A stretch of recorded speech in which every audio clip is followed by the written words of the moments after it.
¿Qué onda, onda? Bueno, ya estamos de regreso en Lecturas para Trapear. ¿Por qué no hubo ayer video? Porque me andaba muriendo. Y esta vez no fue gripa, esta vez simplemente fue demasiado Bacardi. Así que tengan cuidado cuando salgan a beber, de no chingarse esa madre. Pero bueno, ya revivimos. Así que regresamos con esto que es La Metamorfosis en el capítulo 3 de este libro de Franz Kafka, en su primera parte, en Lecturas para Trapear. La grave herida de Gregorio, cuyos dolores soportó más de un mes. La manzana permaneció empotrada en la carne como recuerdo visible, ya que nadie se atrevía a retirarla. Pareció recordar, incluso al padre, que Gregorio, a pesar de su triste y repugnante forma actual, era un miembro de la familia, a quien no podía tratarse como un enemigo, sino frente al cual el deber familiar era aguantarse la repugnancia y resignarse. Nada más que resignarse. Y si Gregorio ahora, por culpa de su herida, probablemente había perdido agilidad para siempre, y pronto necesitaba para cruzar su habitación, como un viejo inválido, largos minutos, no se podía ni pensar en arrastrarse por las alturas. Sin embargo, en compensación por este empeoramiento de su estado, recibió en su opinión una reparación más que suficiente.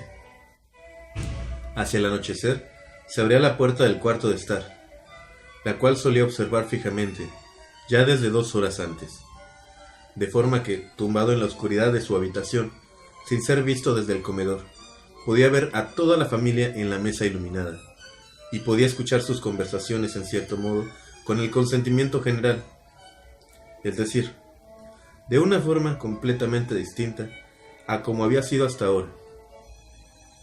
Naturalmente, ya no se trataba de las animadas conversaciones de antaño, en las que Gregorio, desde la habitación de su hotel, siempre había pensado con cierta nostalgia, cuando cansado tenía que meterse en la cama húmeda. La mayoría de las veces transcurría el tiempo en silencio. El padre no tardaba en dormirse en la silla después de la cena, y la madre y la hermana se recomendaban mutuamente silencio.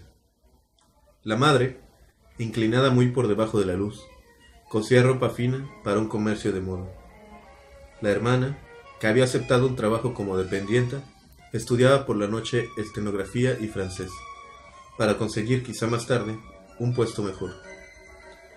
A veces el padre se despertaba, y como si no supiera que había dormido, decía a la madre: «¿Cuánto coses hoy también?», e inmediatamente volvía a dormirse mientras la madre y la hermana se sonreían mutuamente.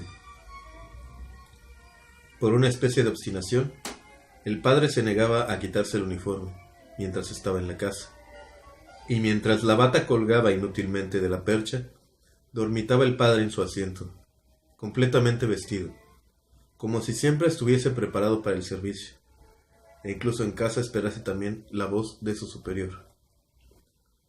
Como consecuencia, el uniforme, que no era nuevo, empezó a ensuciarse a pesar del cuidado de la madre y de la hermana.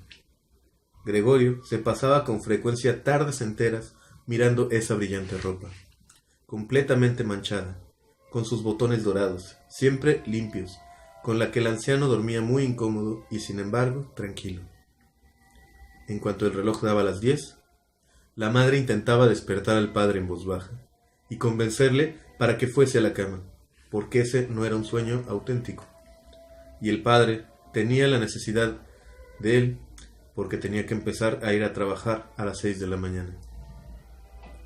Pero con la obstinación que se había apoderado de él desde que se había convertido en ordenanza, insistía en quedarse más tiempo a la mesa, a pesar de que normalmente se quedaba dormido, y además solo con grandes esfuerzos podía convencérsele de que cambiase la silla por la cama.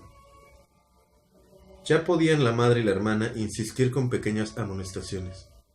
Durante un cuarto de hora, daban cabezadas lentamente, mantenía los ojos cerrados y no se levantaba. La madre le tiraba del brazo, diciéndole al oído palabras cariñosas. La hermana abandonaba su trabajo para ayudar a la madre, pero esto no tenía efecto sobre el padre. Se hundía más profundamente en su silla. Solo cuando las mujeres le cogían por debajo de los hombros, abría los ojos, miraba alternativamente a la madre y a la hermana y solía decir: «¿Qué vida esta? Esta es la tranquilidad de mis últimos días». Y apoyado sobre las dos mujeres, se levantaba pesadamente, como si él mismo fuese su más pesada carga. Se dejaba llevar por ellas hasta la puerta. Allí les hacía una señal de que no las necesitaba, y continuaba solo, mientras que la madre y la hermana dejaban apresuradamente su costura y su pluma para correr tras el padre y continuar ayudándole. ¿Quién en esta familia agotada por el trabajo y rendida de cansancio iba a tener más tiempo del necesario para ocuparse del Gregorio? El presupuesto familiar se reducía cada vez más. La criada acabó por ser despedida. Una asistenta gigantesca y huesuda, con el pelo largo, blanco y desgreñado, venía por la mañana y por la noche y hacía el trabajo más pesado. Todo lo demás lo hacía la madre, además de su mucha costura.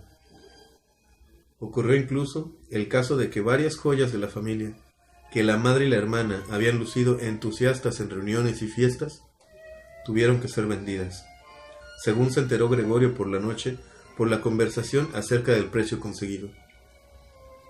Pero el mayor motivo de queja era que no se podía dejar ese piso, que resultaba demasiado grande en las circunstancias presentes, ya que no sabían cómo se podía trasladar a Gregorio.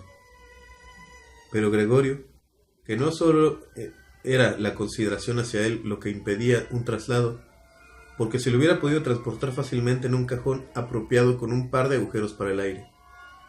Lo que en primer lugar impedía a la familia un cambio de piso era solo, aún más, la desesperación total y la idea de que habían sido azotados por una desgracia, como no había igual en todo su círculo de parientes y amigos.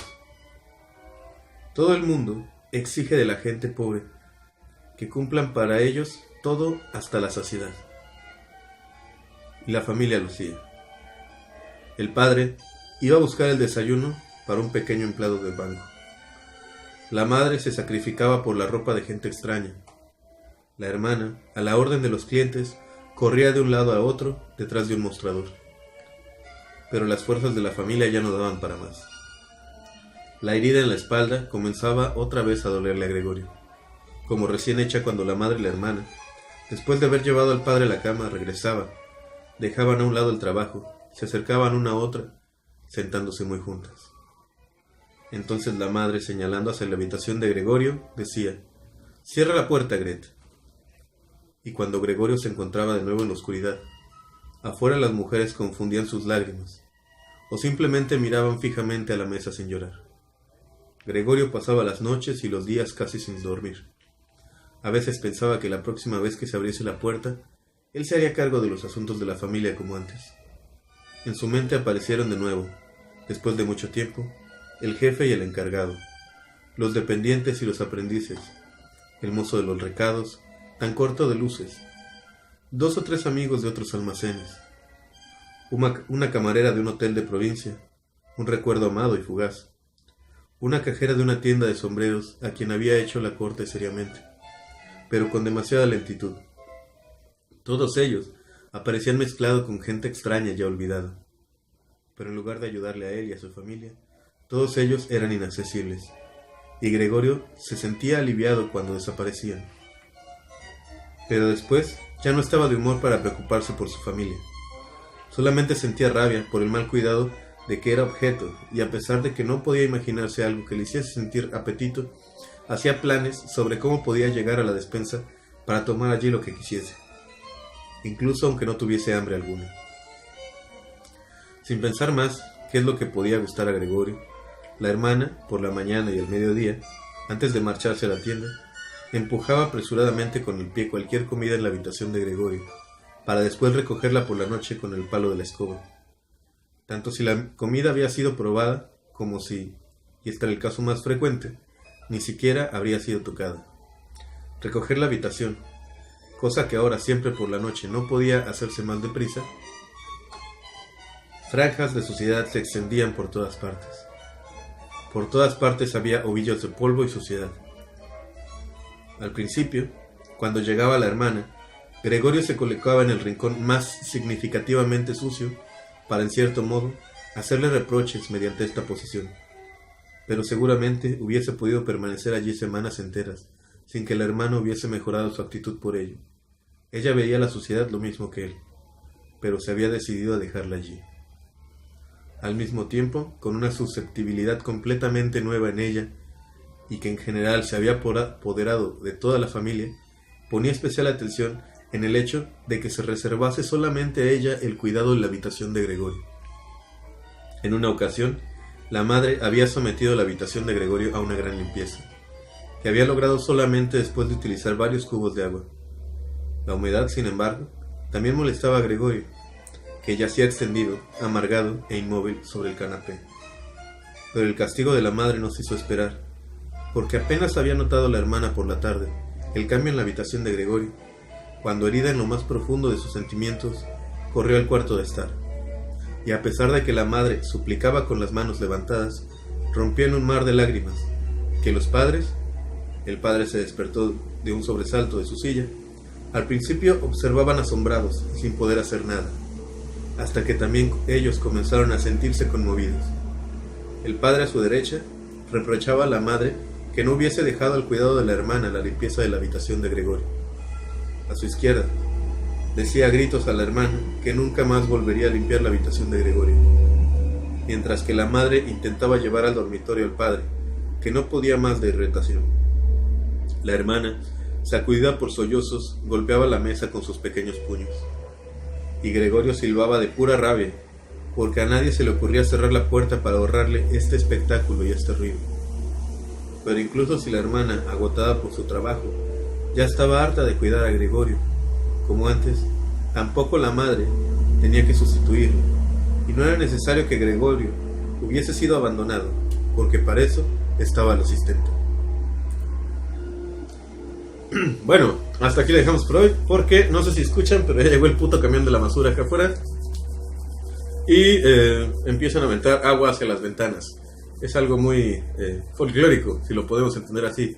Es como si nos invadieran los nazis. Pero bueno, hasta aquí le dejamos por hoy y nos vemos mañana con más lecturas para trapear en esto que es La Metamorfosis, el capítulo 3 de este libro, parte 2, perdón, de este libro de Franz Kafka. ¡Chao! De Rayuela, el capítulo 2.